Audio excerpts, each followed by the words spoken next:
You come home on a Tuesday, open your refrigerator, and the milk is warm. Not warm like somebody left the door open. Warm like it's been warm a while.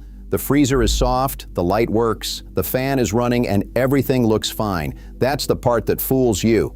The tech comes Thursday. He pulls the lower panel, puts a meter across 2 terminals, and stands up faster than you want him to. Compressor. Then he gives you the number. $1,400 to fix it. You paid $2,940 for that refrigerator. 7 years. I don't fix refrigerators. Never have. I don't sell them either. And I don't take a dollar from anybody who does. I'm Hank. 28 years inspecting and renovating homes since 1998, 10,000 of them and then some. So ask the fair question out loud, because you should. Why take refrigerator advice from a man who's never repaired one? Because I don't meet these machines in a showroom. I meet them in year 7, with the panel off and the warranty printout already on the counter. And here's what that view teaches you. There's no such thing as a refrigerator that broke. There never was. There are machines that run up a bill and there are machines that die, and one circuit decides which. So here's the whole route, counted so you can hold me to it. 4 legs to the method. 1 circuit that explains all of it. 1 place where my 2 best sources flatly contradict each other. 1 question nobody teaches you to ask, and it matters more than the badge on the door. 3 things I'm leaving out on purpose. Then 2 machines. 2, not 10. Now, why does an inspector read your refrigerator differently than the man selling it or the man repairing it? It isn't talent, it's the rule book. Open the standard this trade works under and you find something strange. The American Society of Home Inspectors publishes it, and Section 10 lists the appliances we're required to inspect. Ovens, ranges, cooktops, microwaves, dishwashers, disposers. Refrigerators aren't on that list. But Section 2.4 says we have to report any system that's near, at, or beyond the end of its normal useful life. And Section 15 says we're not permitted to determine life expectancy or remaining useful life at all. That contradiction is the entire job. We have to name what's dying, and we're forbidden to guess how long it has left. So you stop reading calendars and you start reading evidence. The salesman is paid on the feature list and the repairman arrives after the funeral. We get the middle of the story in year 7 with the panel off. That's the eye I brought to this, and here's the method it produced. Leg 1, hard service numbers instead of opinions. Yale Appliance up in Boston publishes something the rest of this business keeps quiet. What share of the machines they sold came back broken inside 12 months?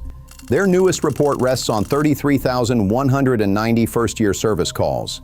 They also sell appliances, which is a bias, and you should weigh it accordingly. Their figures only reach the brands they stock too. Hold on to that because it costs us something later.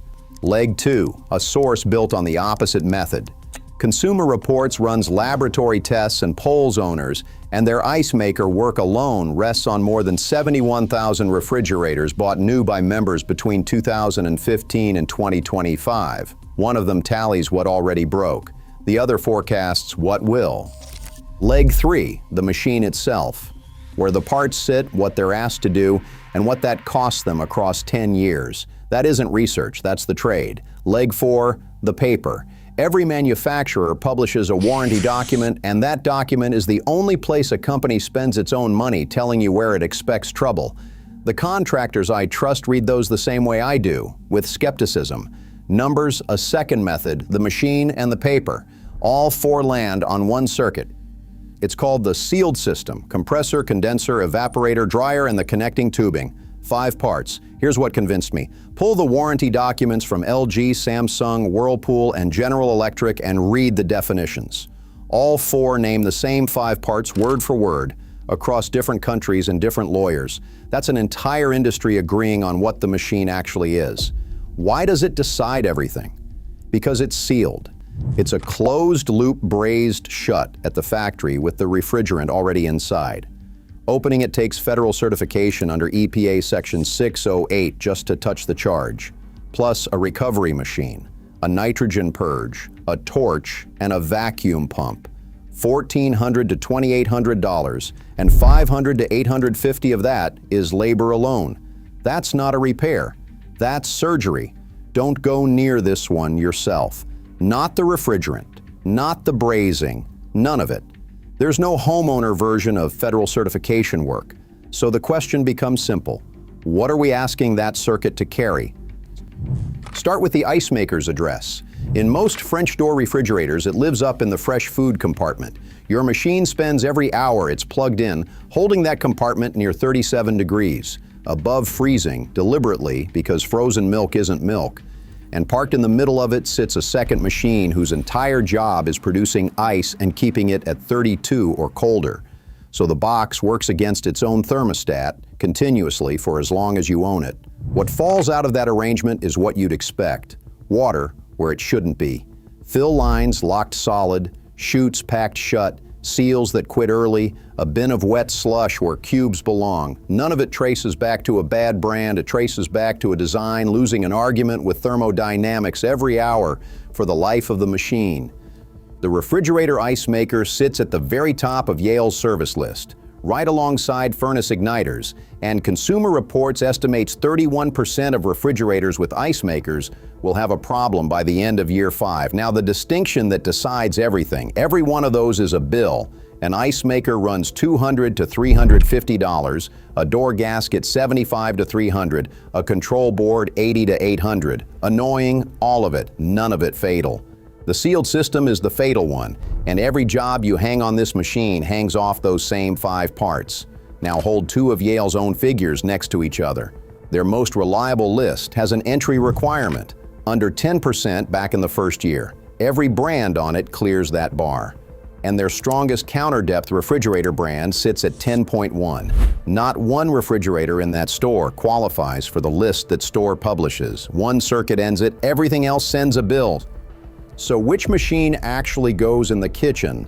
Start with the boring answer, because it happens to be the right one, and almost nobody wants to hear it. Buy the machine that doesn't have the part. That's a top freezer. Consumer Reports has ranked it the most reliable style for years running, and nobody listens because the thing looks like it belongs in a kitchen from 1978. Their laboratory arrived there by testing.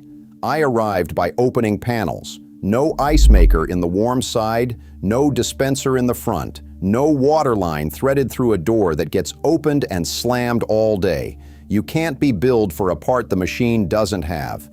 The machine I'd steer you toward is the Whirlpool WRT518 SZFM, 18 cubic feet, 28 inches wide, and the ice maker isn't in the box at all. You add the kit or you don't. On this machine, I'd call that a specification, not a compromise. It sits right around $800.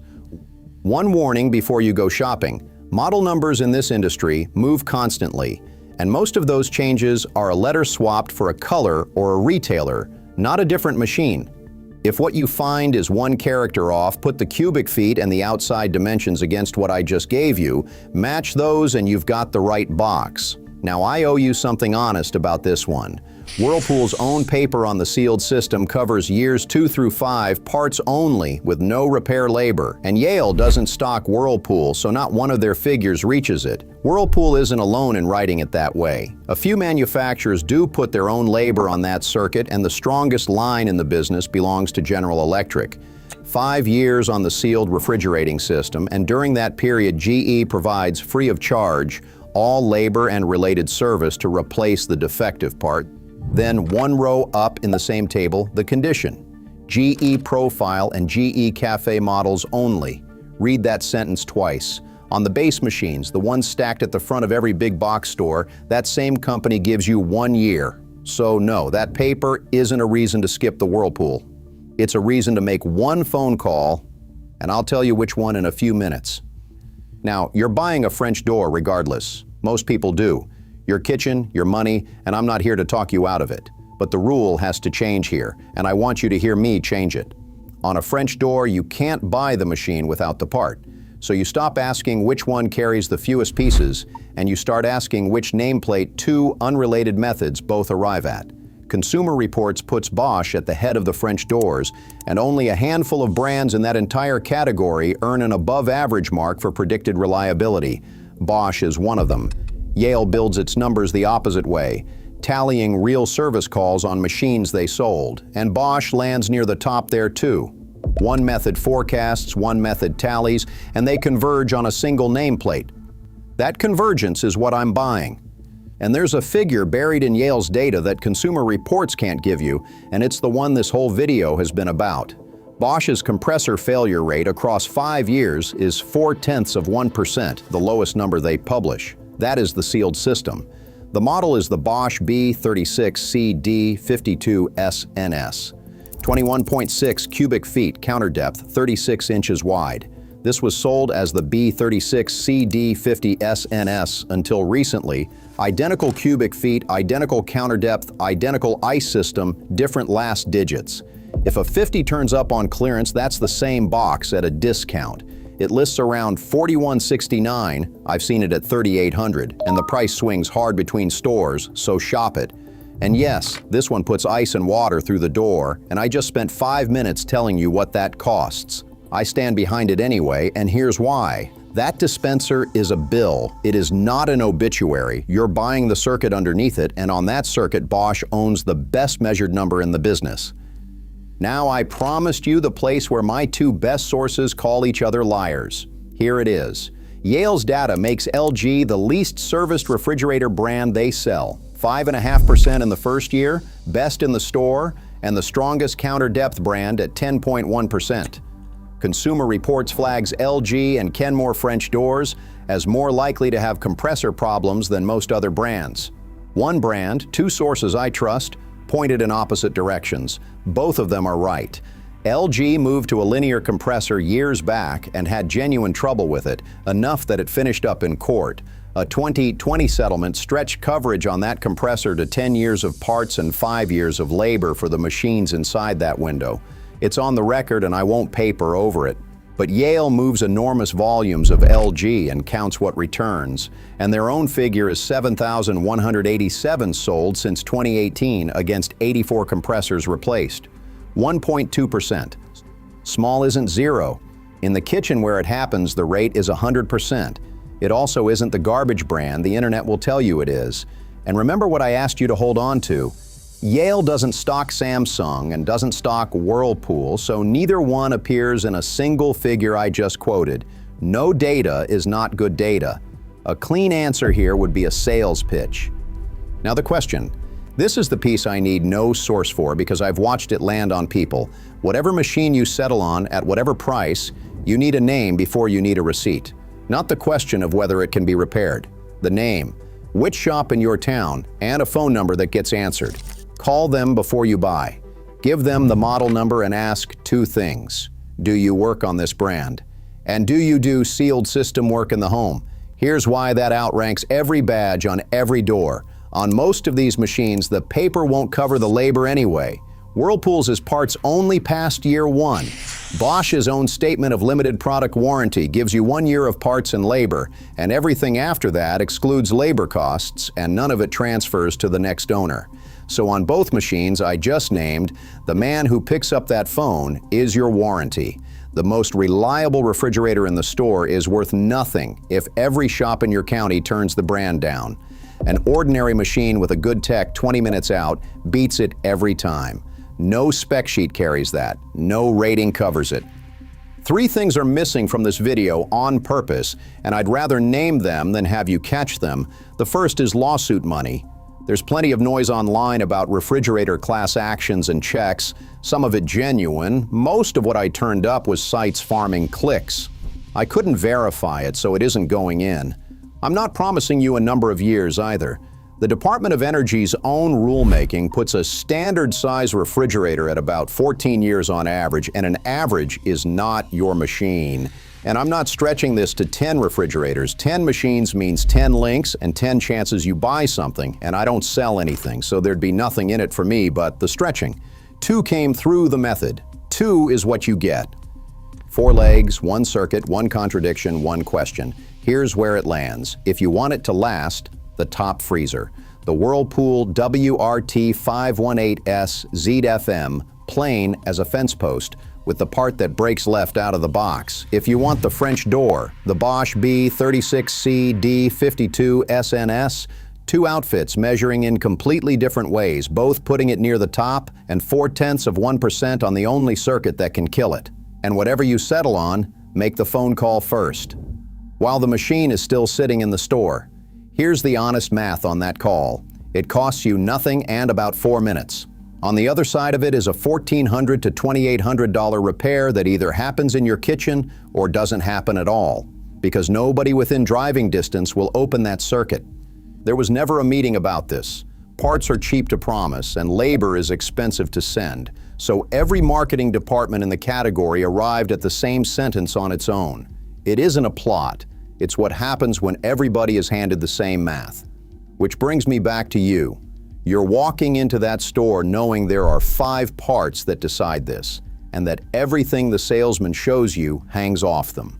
You'll ask who repairs it before you ask what it costs, not the person who bought the door finish. So tell me in the comments what the badge on your refrigerator says and what year it went in, because I want to see how that 7th year holds up across your kitchens. And next time I'm opening the document that does more damage than any warranty in this house, the home warranty contract your realtor handed you at closing. One clause in it voids more claims than all the others combined, and it isn't the one you'd guess.